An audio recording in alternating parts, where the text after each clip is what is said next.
Chapter 4 The Sleen. In the darkness I stumbled on towards the walls of Korobar, striking the stones of the road with the butt of my spear, to keep upon the road and to drive the possible serpents from my path. It was a nightmarish journey, and a foolish one, trying to rush on through the night to find my city. Bruising, falling, scraping myself in the darkness, yet driven on by such a torment of doubt and apprehension that I could allow myself no rest until I stood again upon the lofty bridges of mighty Korobar. Was I not Tarl of Korobar? Was there not such a city? Each Basong stone proclaimed there was at the end of this road. Yet why was the road untended? Why had it not been travelled? Why had Zosk of the Caste of the Carriers of Wood acted as he had? Why did my shield, my helm, my accortments not bear the proud sign of Koroba? Once I shouted in pain. 2 fangs had struck upon my calf, and ost, I thought. But the fangs held fast, and I heard the popping, the sucking sound of the bladder-like seed pods of a leech plant, as they expanded and contracted like small, ugly lungs. I reached down and jerked the plant from the soil at the side of the road. It writhed in my hand like a snake, its pods gasping. I jerked the 2 fang-like thorns from my leg, and the leech plant strikes like a cobra. It fastens 2 hollow thorns onto its victim. The chemical response of the bladder-like pods produces a mechanical pumping action, and the blood is sucked into the plant to nourish it. As I tore the thing from my leg, glad that the sting had not been that of the venomous ost, 3 hurtling moons of gore broke from the dark cover of the clouds. I held the quivering plant up, and I twisted it apart. Already my blood, black in the silvery night, mixed with the juices of the plant. It stained the stem even to the roots. In a matter of perhaps 2 or 3 seconds, it had drained perhaps a gill of liquid. With a shudder I hurled the loathsome plant away from the road. Normally, such plants were cleared away from the sides of roads and from other inhabited areas.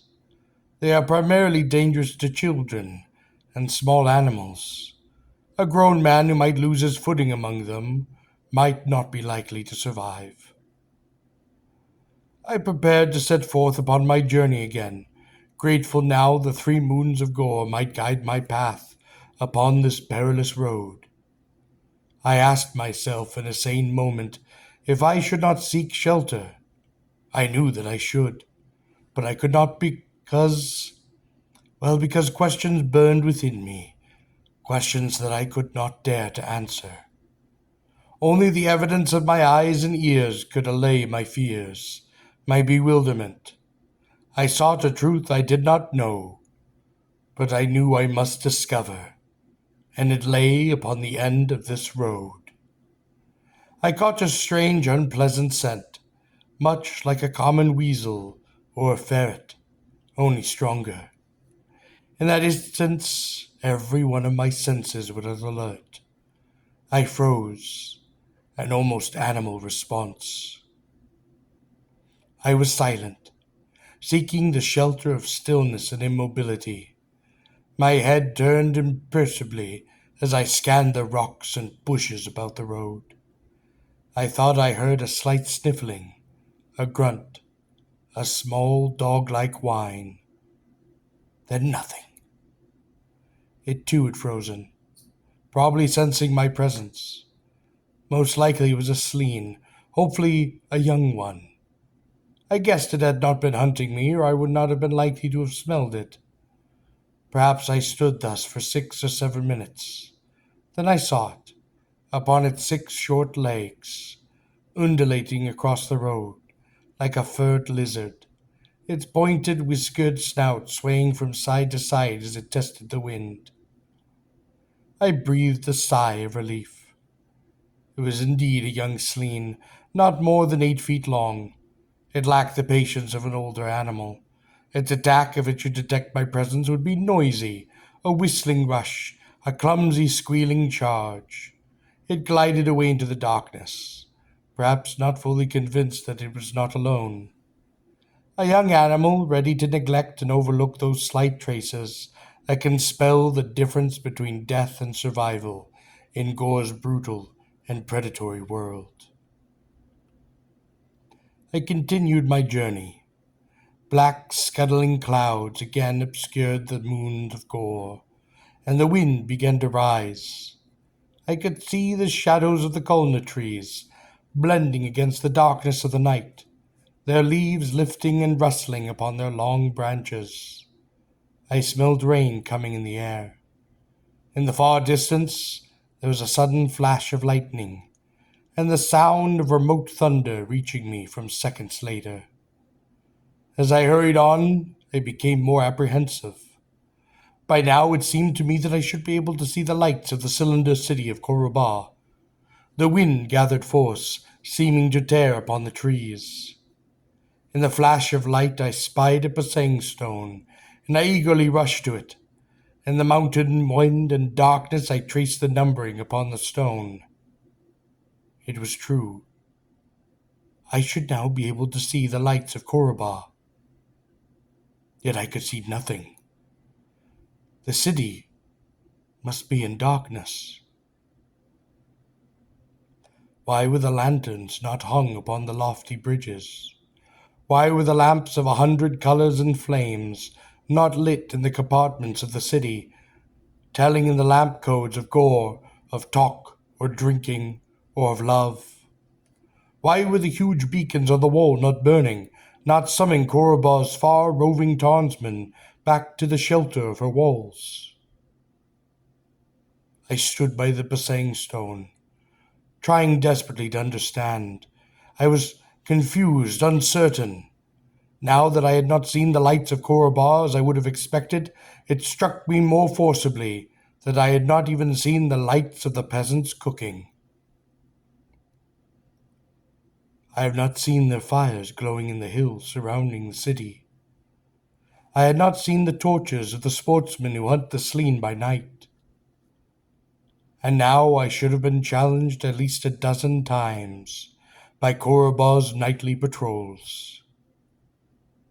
A monstrous chain of lightning tore through the night about me, deafening me with the shock and the roar of its thunder, splintering the darkness at its violent fragments, breaking it to pieces like a clay bowl struck with a hammer of fire. With that lightning the storm descended, fierce, cold, torrents of icy rain whipped by the wind. In a moment I was drenched in that icy water. The wind tore upon my tunic. I was blinded in the fury of the storm. I wiped that cold water from my eyes. I thrust my fingers in my hair to force it back. That blinding fury of the lightning, like a whip of electricity, struck again and again into the hills, dazzling me for an instant of crashing agony, then vanishing again into the darkness. A bolt of lightning shattered upon the road, not 50 yards before me, and for an instant it seemed like a gigantic crooked spear poised within my path, luminous, uncanny, forbidding. Then it vanished. It had fallen in my path. The thought crossed my mind that it was a sign from the priest-kings, a sign that I should turn back. I continued forward. I stood where it had struck. In spite of the icy wind and the rain, I could feel the heat of the stone through my sandals. I raised my eyes to the storm. I raised my shield, I raised my spear, and I shouted into that maelstrom, a defiant puff of wind hurled against the forces that seemed arrayed against me. I go to Korubah.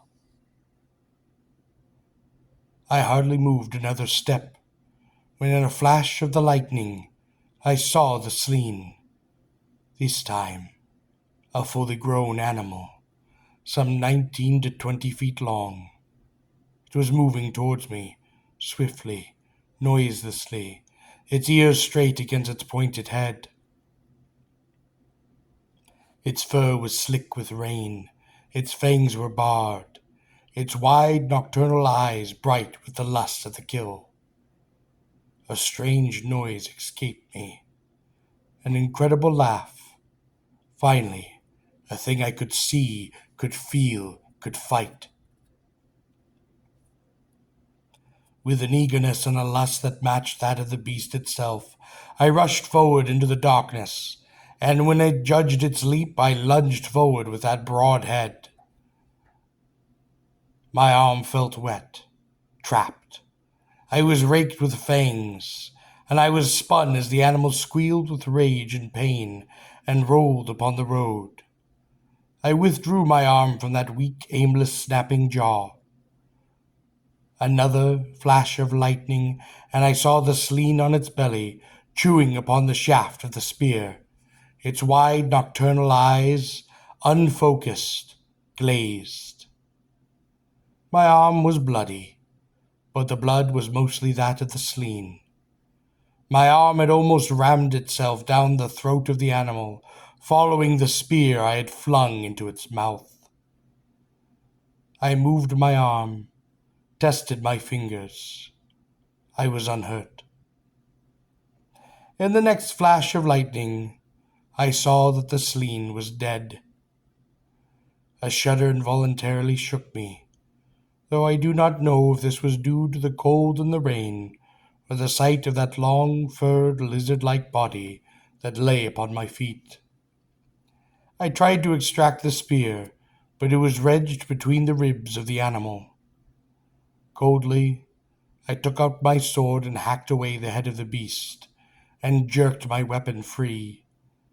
Then, as Sleen hunters do, for luck, and because I was hungry, I took my sword, and cutting to the fur of the animal, I ate the heart. It is said that only the heart of the mountain law brings more luck than that of the vicious and cunning Sleen.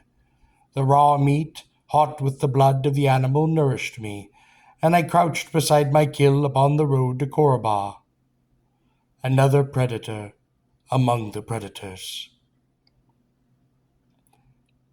I laughed. Did you, O dark brother of the night, think to keep me from my city, to keep me from Koraba? How absurd it seemed to me that a mere Sleen should have stole between me and my city. Irrationally I laughed, thinking how foolish the animal had been. How could it have known? How could it have known that I was Tarl of Koraba, and that I was returning to my city?